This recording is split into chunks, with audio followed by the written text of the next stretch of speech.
You know, I get to introduce one of my favorite people in the whole wide world, and that's Katrina Aburrow. And, you know, she is a ton of fun, full of energy, and we've I've had the fortune of being at many karaoke events with her, and I just love her smile and her laugh, and it's so infectious. So here's her official intro as well. She is your club growth director right now, and she's been a Toastmaster for over a decade and received her DTM last spring. Way to go, Katrina. And she is proud of her success as a select distinguished division director last year during COVID, and as a president's distinguished area director the previous year. She is looking forward to where this year will go, since the most exciting part of leadership is when your team goals come to fruition and you and your team can celebrate your journey. That is so well said. So let's get excited about what is right around the corner. I'm going to introduce her in a second. Division directors, I forgot to mention this before the break. Robin Taphorn is going to send you a document, email you a document that you have to open. It's very, very important you open it and follow the instructions. So please do that as we're moving on with this part of the morning. So please help me welcome Katrina Aburrow as she explains how it's all about the energy. Good morning, everyone. I hope I am saying that with a ton of energy. It's funny because we are 7 months into a 12-month journey. And I like to look at where we are now and where we're going. And it's interesting because leadership will take you in a direction that you never imagined and will give you skills and confidence that you never dreamed about. And I have to tell you that it probably seemed insane 7 months ago, or a little bit before that, to agree to be a club growth director in charge of maintaining and growing clubs and membership during COVID. Only a crazy person would do that, right? But I consider myself fortunate to be that kind of crazy. And I probably couldn't have done that, except last year I had great success in Division F during COVID. It gave me the confidence to say, this seems like the craziest thing I could possibly do to learn leadership, but I think I'm up for it.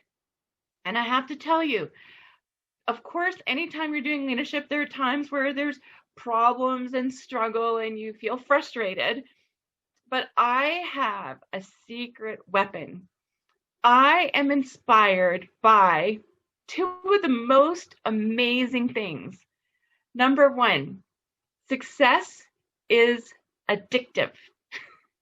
There are reasons why athletes spend so much time honing their craft, paying attention to every tweak of every muscle, every little thing they need to do to shave or gain, to shave a second of time off their personal best or their record or their world record, and to chase something like that may seem impossible to the rest of us mere mortals. And the reason is because along their journey, they have had incremental periods of success. And every success you get makes you want more and makes you know it's possible. So I can tell you, if I can lead and take part in an amazing division like Division F and be select distinguished during COVID, we can do what we need to do this year. Another thing inspires me. I would like everybody just to take a second and put in chat the reason why you amazing, incredible, extraordinary leaders stepped up to leadership this year as well. What made you say yes when it probably seemed a little crazy to say yes?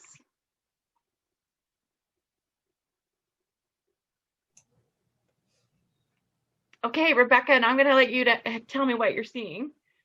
We have some that came through. Christina asked me the challenge to see people grow, passionate about the product, chance at growth. I got asked multiple times. Yeah, got asked again, giving back to TM, develop leadership skills. Oh, there's a lot coming in, Katrina. It's coming in hard and fast. I was asked by a leader I respect.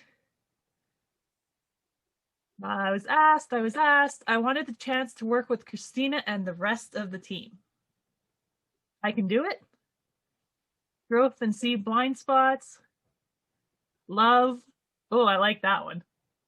Me too. No, I can tell you 7 months in is a crucial time. It's a time when you've been kind of slogging at it and we haven't started to see the results yet, but it's also an exciting time, and I'll tell you why. This time last year, I couldn't see how my team is doing, but I know we had talked about our goals. We talked about our goals with our clubs. We had put on great events. We had seen people come to training. And I think we had asked them to participate in the DCP program. And it's funny because I think I didn't know what was ahead in February. So February went on vacation. I came back from vacation and my job changed. COVID exploded. We had to decide whether to go online or not. And the truth is, I had been leading for so long, I was a little tired and my energy dipped. But right when my energy dipped, my area directors kicked in. And even when I didn't feel like doing anything at all, I had to, because I had decided to be a leader and my team needed me. So I continued to step up. And I kept thinking, at the beginning of the year, I had a vision. And I thought it seemed like a crazy vision, but I thought that if I'm going to do this, I'm going to aim for the best, and I'm going to aim for the highest. So I remember my first area director my division council meeting. I sat with my area directors and I told them that at the end of the year, what I hoped that it would be very difficult to pick my area director of the year. I told them that I didn't know them, but I had great faith in them. And I knew that they were committed because when we went to training, they were there. When I had a meeting, they were there. They showed up and they showed up and they showed up. And I told them that I thought it would be amazing if all of us were distinguished. And I told them I thought it was possible. And the truth is, I wasn't sure, but possible doesn't mean you know for sure. It just means you know it could happen. So I don't think as leaders we need to know. I think we have to believe in possible. And I have to tell you that believing in possible has helped me through situations and has helped me be witness to Toastmaster miracles. And I'm sure you've seen your share too. So believe in the possible.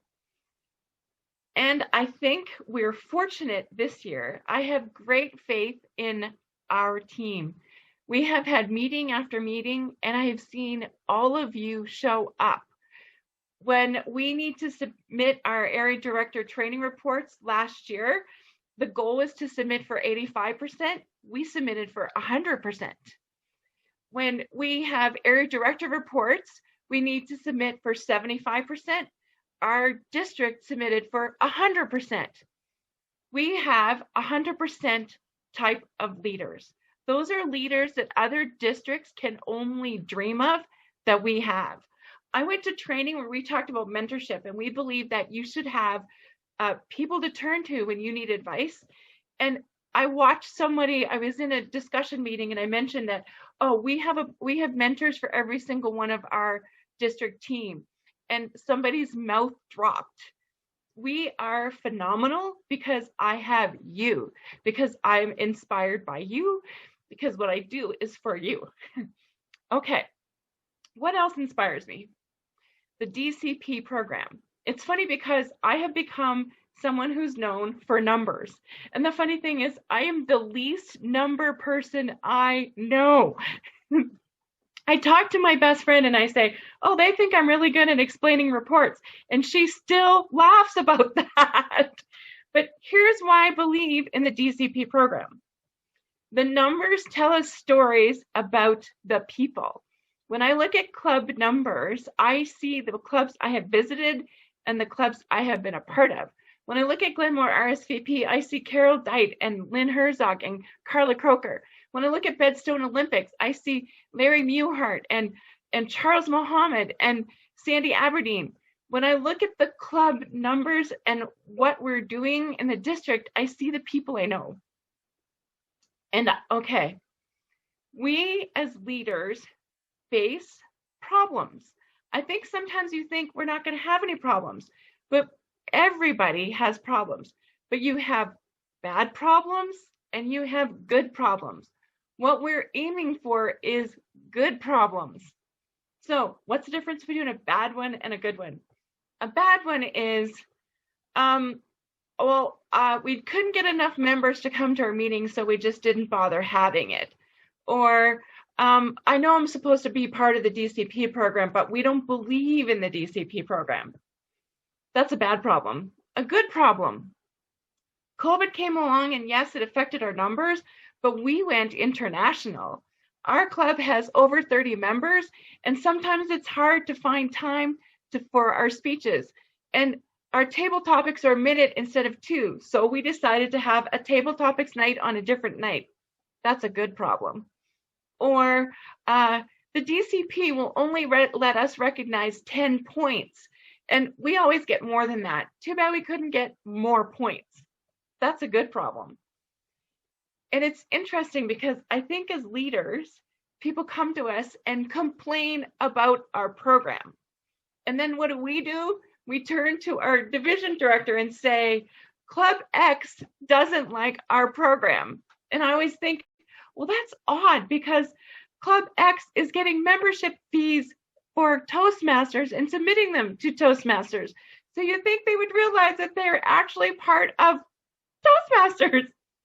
And I think it's funny when someone is a club president and they seem to think they're a club president of Bob's Club. No, you're part of the Toastmasters brand and you are a Toastmasters club president, and that's why we ask you to take part in the DCP program. Now, in the chat box, just say yes or no.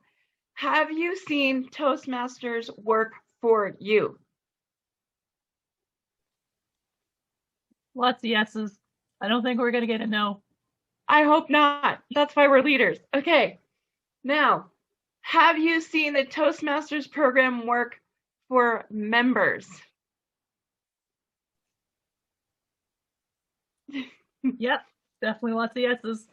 So the next time someone tells you they don't believe in the program, share how it has helped you and share how you have seen it work for other people.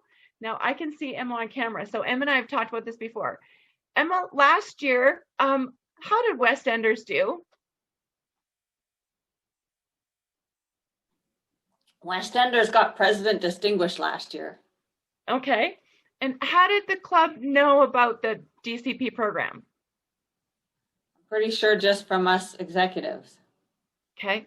And how were you encouraged to proceed on the DCP program? From both our area and division directors. Okay. And did you ever feel like it was the wrong thing to be asked to do well on the DCP program? No. And what did it do to your club when you were working on the DCP program? Oh my God, we did amazing. We had so many speeches scheduled that we actually scheduled a second, what did we call it? A speakathon. So it was just a night to do speeches to get everybody's speeches in. Okay, and when you're planning the speakathon, were the members like, oh, we don't really want to do it, and my job is so busy, and it's COVID time? No, we had people want to. We even had people, because we needed evaluators too. So we had both speakers and evaluators totally willing to attend the meeting. Okay, and so did the DCP program add or diminish energy to your club? I think it added it because it gave a purpose, like where are we going? And I know the club, even though I'm not president anymore, I know the club is still trying to pursue President's Distinguished this year. Okay, so this is the secret.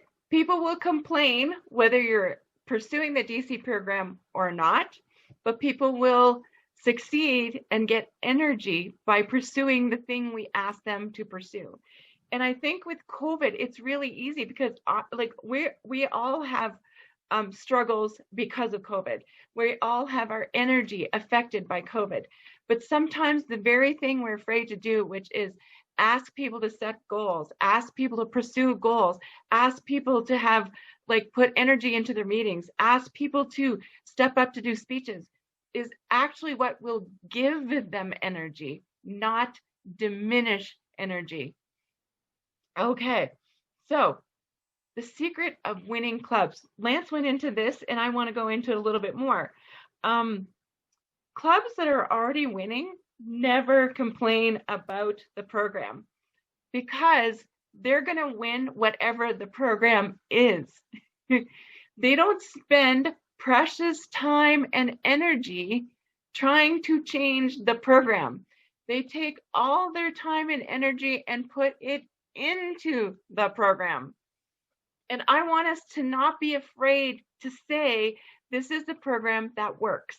And often, sometimes clubs will say, like, I want to improve my club, but I don't know what to do.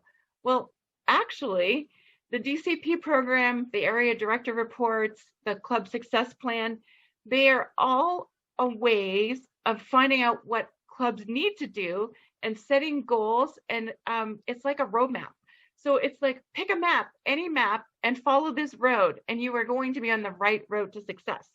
Now, you can have amazing turnarounds like Lance did with a club that over 5 years became one of the, like probably an average or less than average club to become like one of the world's best clubs. But like you said, it happens in steps. So I think we have to celebrate our little successes and always keep in mind the big success. So one thing we are doing when we're climbing a mountain, I do think it's like a hike. Now, I have been a hiker. I haven't been lately, but I got to get back into it. I need to. But when I was a hiker, I used to like making hikes fun. So whether it was an 8-hour hike or a 3-hour hike, I always went with friends.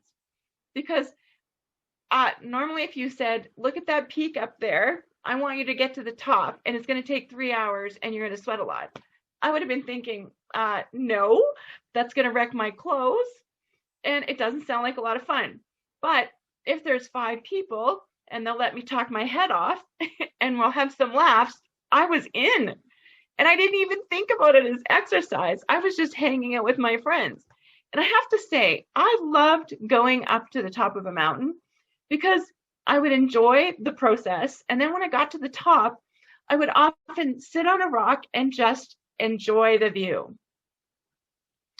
All of you don't know it yet, but you are on track to go up the mountain, sit at the top, and enjoy the view. And this is what I would like us to do when we get to the top.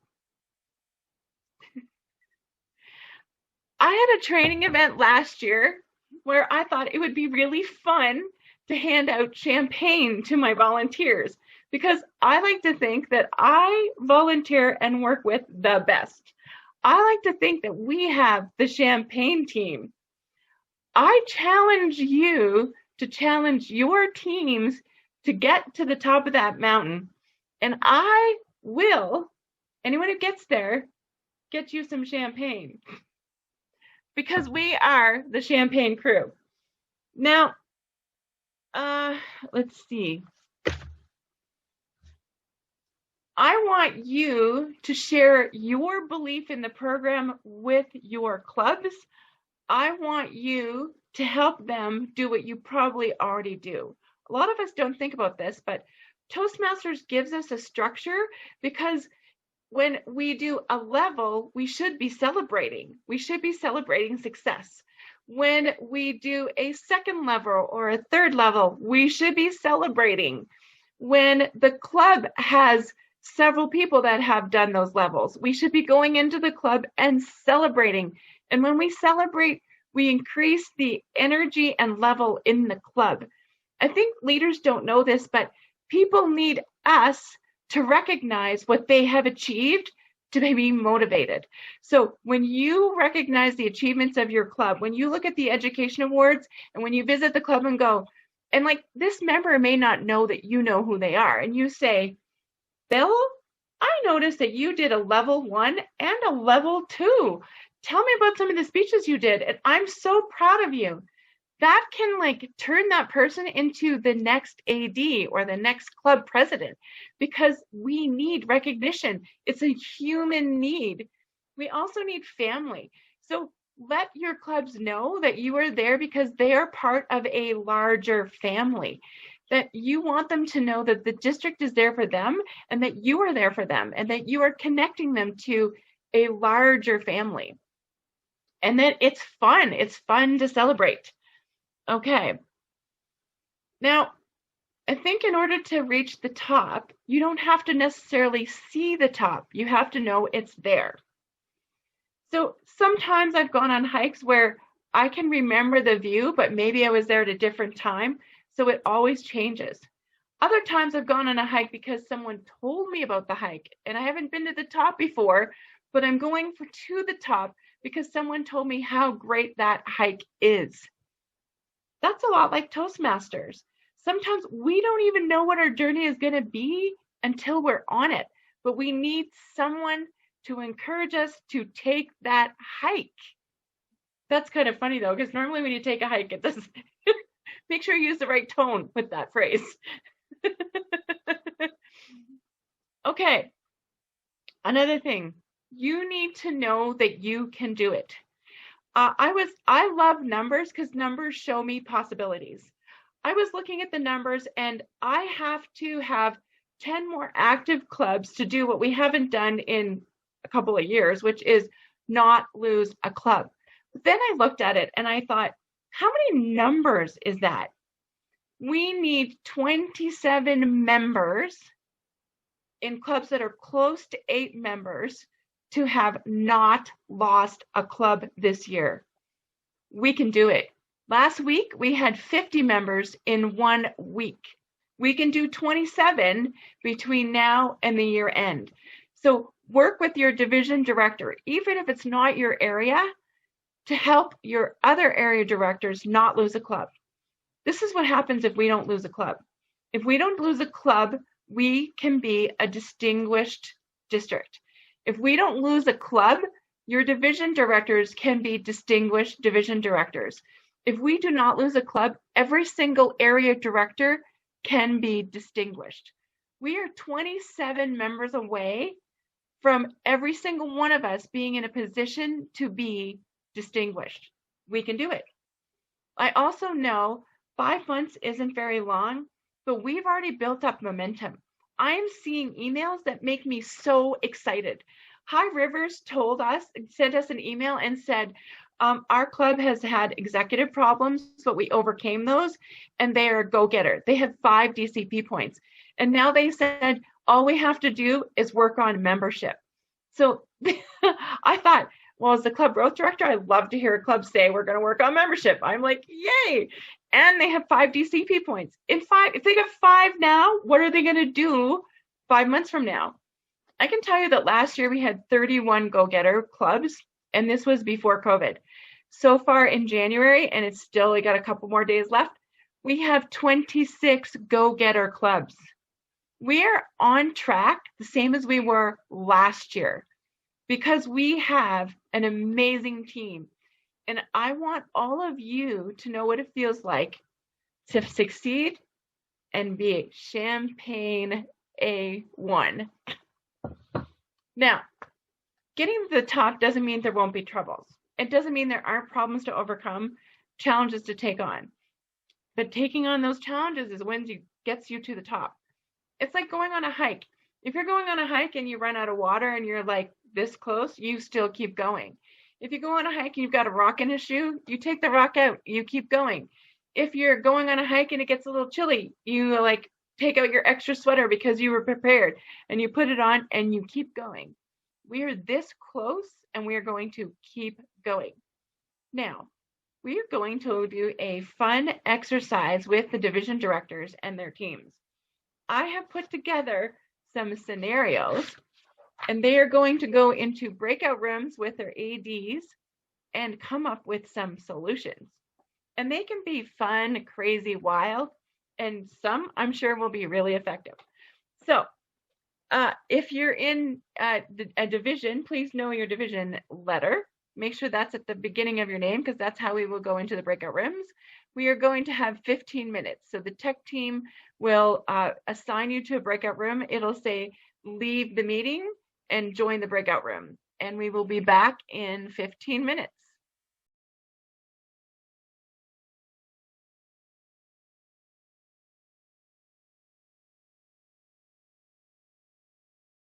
I'm going to have each division director talk about or maybe they gave it to a designate, whatever they want to do, but we'll just go in division order, and we're going to have 2-minute speeches. So first up will be Division A. James is going to speak for Division A. Thank you very much. This is James Elbers. I'm the Area 15 director. Our scenario had to do with the idea that we had clubs that were all active, but very little was getting put into Toastmasters International in terms of speech completion or pathways progress. And as well, we had active clubs that were all doing well, but in the last go around, several clubs were only showing a portion of the leaders, club leadership having been trained versus all of them from the first round of training.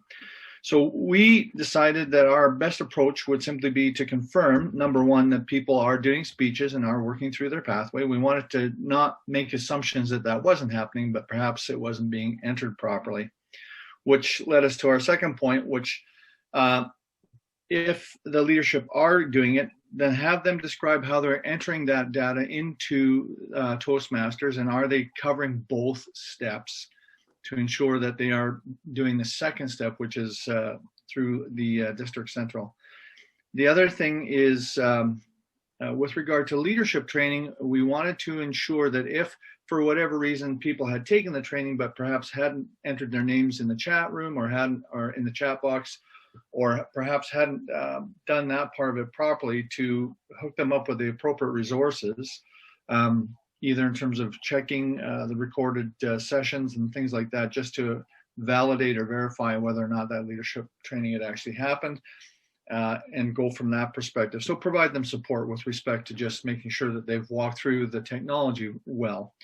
If they're not, then ask club leadership to share what they see are the issues. So again, rather than us telling them, I think it's way more important for us to hear from them with regard to what they think are the things that are going on. So is it things like awareness or desire, or is it culture? You know, maybe people aren't feeling safe. Are people struggling with things like topic? Thank you, James. That was wonderful. Champagne toast to you. Okay, and now we will have Division B. Deborah Stearns, our area director, will be speaking on behalf of Division B.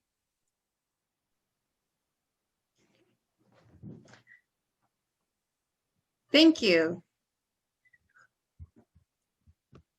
What we decided was our problem was we have a club that has 17 members last year.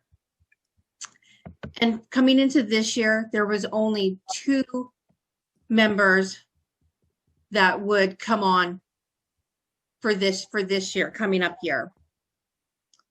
We were talking about some solutions that could work for this, as we do have this issue going on currently. Some of the solutions are have joint meetings with clubs. This could help thrive and bring members back into the clubs and not have the same 2 members going through the roles and doing the roles and having boring meetings. And then they're fun meetings then, and people want to come back.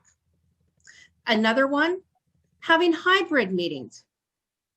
People have screen fatigue right now. Have hybrid meetings, you can have them in person. That way you are meeting together and you're not having that fatigue. Of course, you're social distancing at the same time. And also another incentive is working with the colleges and having a speech craft. Those are the three solutions that we came up with our problem of having 2 members in a club. Back to Katrina. Thank you, Debbie. That was awesome. And champagne toast to you too. And then we will have Division C. Fantastic. Our scenario was similar to Division A in that we have a club that is having pathways presentations. They're giving pathways speeches, but are not showing that in the DCP. As well, they have officers who are going and getting trained, but they don't see those reflected in the DCP either. A few thoughts to build on what was shared earlier.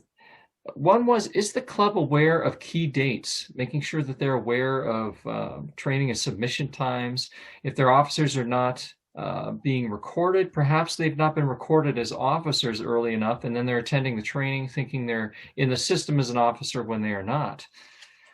We have some questions we can ask when it comes to training. Are they attending the workshop for the position that they are in? We're finding that very one common factor right now with folks who attend a workshop. They're president, but they go to the VP membership and then they ask, why didn't I get credit for president? So checking with them on that. Also, are they using the name that they're registered with? Sometimes people are coming in on a different link, perhaps someone else's link who shared it with them and they didn't rename themselves properly. They wouldn't necessarily be getting credit.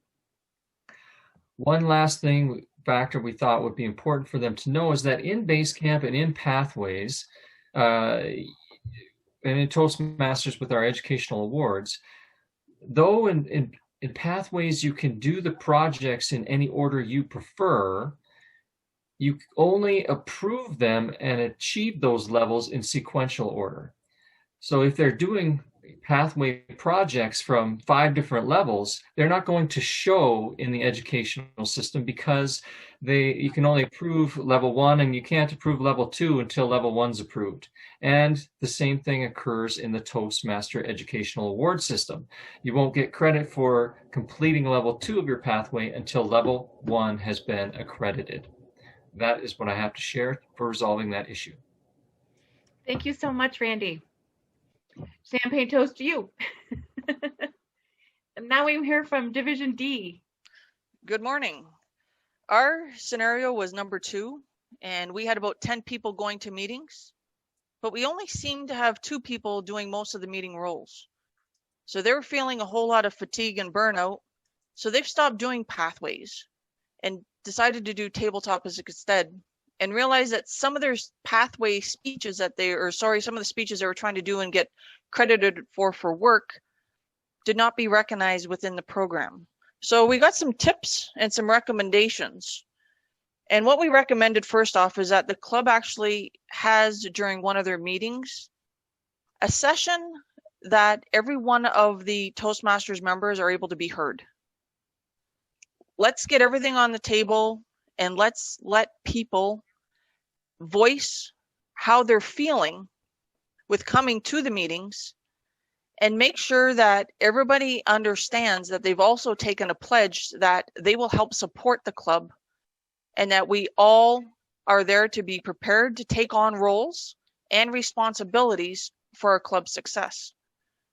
We also then wanted to, as Randy just alluded to, is also the pathways. You may not get recognized, but if you're trying to work on different pathways, there's creative ways to make sure that you can get recognized for speeches. You just have to think out of the box a little bit and maybe brainstorm some ideas with others in order to get, hey, am I aligned with being able to get this credit? Because if you're ever able to speak, you should get credit for being able to do that speech. Now, you may not get recognized right away, but what you should be able to do is then be out of sequence and maybe open up that other pathway that may just help you get there. Tips and tricks are always success, and you always do not want only 2 members where you may burn out a club where people are then frustrated. So remember, we're all in this together. We are a team, and we are here to support. Thank you, Tammy. Champagne, kudos to you. Okay, Division E. Good morning. So I'll be speaking on behalf of Division E. So we had Club X that was struggling. We have 9 members, and they don't like to go out to anything outside their normal hour that when they meet. Their president, VP Ed, and VP membership don't come to council meetings, and the president feels very alone. So how do we help this club? So the first suggestion we had was to contact these people. So the area director or the president needs to contact these people and just ask, like, what's the issue? What are they struggling with? What are their goals? What would they like to achieve? Just so we have some baseline to know, okay, what are we working from? Where are we going towards? The president could contact the area director for assistance. Actually, they can contact anyone that's around. So it'd be the area director, it could be the division director, it could be other clubs. It could be members from other clubs they know, just to get some ideas of what other clubs are doing, just to get some traction of, what can we do better? As an area director, we could show up at that meeting and say, hey, I hear you guys are struggling. So how can I help with your meeting today? Can I be your Toastmaster for the meeting? And just by modeling what you do, how to do that role, people will see, okay, that's what I can do for that role. That's what I can do next time. We can offer to bring in speakers to just, again, add some variety to the club, just so that people see, other speakers see other styles of speaking, and just see that there's some support for them. And they go, hey, that was a great speech. I could certainly do something like that. We could sit down with the club as an executive, and one thing that came up was do a SWOT, just to see what's working, what's not, just to get some strengths, and then just develop a game plan from that in order to build the club, and just basically just keep encouraging the club, keep encouraging the members, and just really try to, again, develop that sort of family feel, and just try to make things fun again. That was ours. Thank you. Thank you, Dennis. And you did that perfectly on time as well. Awesome job. Okay, and then last but never least, Division F. Thank you, Katrina. For our scenario, we had the club's doing extremely well. They're getting guests, but the club president is not asking those guests to join the club because they don't want to put too much pressure on those guests. So what do? Well, the secret sauce that we found is, what is the guest looking for? Figure out why they came to the meeting in the first place. Schedule a coffee chat after the meeting.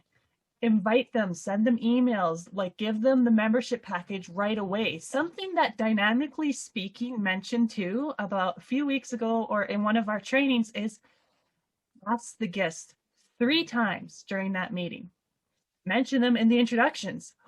Hey, that was a fantastic introduction. Consider joining Toastmasters. Get them involved in table topics. And then at the end, same thing. You can mention it 3 times. To get their juices going, and compliment them at the end of the meeting. If you know why they joined, all the more reason to give them the benefits of Toastmasters. Other things we mentioned were create a unique invitation after the meeting. Thank them for coming. Invite them back, of course, and include the membership package, the application forms. Continue to treat them like royalty. Continue to invite them for the next 3 meetings and maybe even extend it. And the most important thing was, we found out that sometimes guests aren't aware of membership fees. Make them aware and let them know why they're there. They're there for the education curriculum. They're there to help them improve. That's kind of what our team came up with. Thank you. Thank you, Rebecca. And that just reminded me of something that I do repeat a lot. So if you've heard it before, sorry, but I got to repeat it again. Our membership fees are crazy, crazy low. We always think, oh, it's so hard to get $75, $150, or whatever it is. Okay. Dale Carnegie costs $3,000 for 1 weekend session. We cost less than $200 for an entire year. And it's I figured it out when I was approaching people for potentially starting a club, and we're working on it.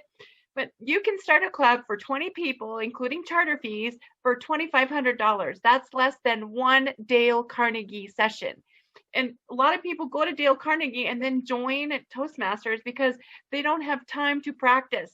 There are people who are actually looking just for a place to practice. Who has that at a great price? We do.